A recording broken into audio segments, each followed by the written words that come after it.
May isang tahimik na pressure sa panahon natin ngayon. Hindi siya laging sinasabi, pero nararamdaman. Parang deadline ang buhay, parang may karera. Ang tanong mo minsan, bakit parang ang lahat nauuna sa akin? Yung kaibigan mo, may negosyo na. Yung kakilala mo, may pamilya na. Yung dati mong kasambahay, ang layo na ng narating. At ikaw, nandito ka pa rin. Trying, praying, and waiting.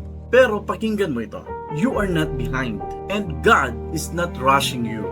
In Ecclesiastes chapter 3 verse 11, ito ang sinasabi sa Bible. He has made everything beautiful in life. Hindi sinabi, He has made everything beautiful in comparison. In its time, may oras ang bawat bagay. May season ang bawat tao. Ang problema natin, ikinukompare natin ang chapter 2 ng buhay sa chapter 10 ng iba. At hindi fair yun. Hindi mo alam ang pinagdadaanan nila. Hindi mo alam ang presyo na binabayaran nila. Hindi mo alam kung ano ang nawala sa kanila para makuha ang meron sila ngayon. At mas importante, hindi mo alam ang plano ng Diyos para sa iyo. Comparison is dangerous because comparison steals joy. At kapag ninanakaw ang joy mo, unti-unting nawawala ang gratitude mo. And when gratitude disappears, peace follows. Hindi ka naman talaga nahuhuli. Minsan iba lang talaga ang pacing mo. God is not running your life on someone else calendar. May mga bagay na mabilis, may mga bagay na mabagal, pero pareho ang may purpose. Think about this. Kung lahat ng pangarap mo, nakuha mo agad, handa ka ba talaga? Kung lahat ng hiningi mo, binigay agad, may character ka ba para dalhin yun? Delay is not a punishment. May inaayos ang Diyos sa loob mo. Bago niya ibigay ang hinihingi mo sa labas. May binubuo siyang maturity, may hinuhubog siyang patience, at may tinatanggal siyang pride. Because blessings without readiness becomes burden. Minsan kaya matagal kasi mahalaga. Ang mga bagay na mabilis makuha, mabilis ding mawala. Pero ang mga bagay na pinagdaanan mo muna, pinagtiisan mo muna, pinagdasal mo muna, yun ang matagal. Let me ask you something. Ano ba ang tunay mong hinahabol? Success ba? Validation ba? Recognition ba? O calling? Kasi kung calling ang hinahabol mo, hindi ito karera. It's alignment.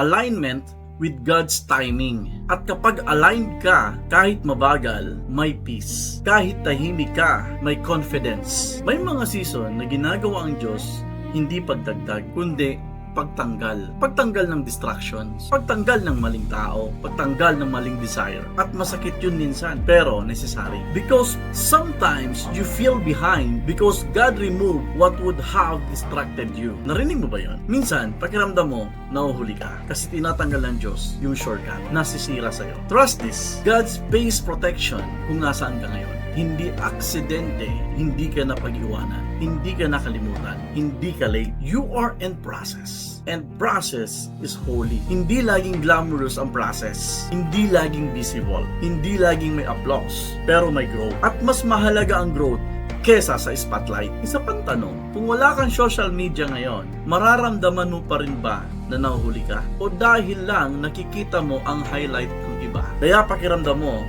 kulang ka. Social media shows milestone but it hides struggle. God sees both at mas interesado siya sa puso mo kaysa sa progress report mo. Ecclesiastes says, everything becomes beautiful in its time. Hindi mo nakikita ang ganda kasi nasa gitna ka pa ng proseso. Hindi mo nakikita ang bunga kasi ugat pa lang ang nakatanim. Pero may ginagawa ang Diyos.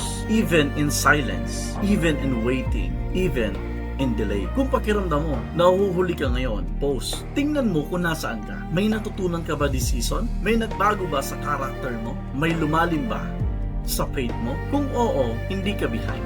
You are becoming. And becoming, huminga ka. Ang puno, hindi nagmamadali. Kapag tumubo na, matatag. Ang buhay, hindi tinatayo sa isang araw. Pero kapag may foundation, hindi basta bumabagsak. Your life is not late. It is layered. Layer by layer. Lesson by lesson. Season by season. At kung may hinihintay ka ngayon, trabaho, breakthrough, relationship, direction, huwag mong sukatin ang timing mo sa iba. Sukatin mo sa tiwala mo sa Diyos because God is not rushing you. At kung hindi siya nagmamadali, bakit ka nagmamadali? Let's pray. Lord, sa mga pagkakataong pakiramdam po namin, nauhuli na kami. Turuan mo po kaming magtiwala sa timing mo. Tanggalin mo po ang pressure ng comparison. Palitan mo po ng peace. Tulungan mo po kaming maging faithful kahit hindi pa po visible ang progress. At kapag mabagal ang season, paalalahanan mo po kami na may ginagawa ka po sa loob namin. Hindi po kami behind. Kami po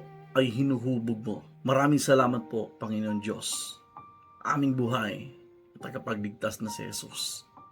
Amen. You are not behind. You are becoming. This is Sherwin Talks, and your timing is still beautiful.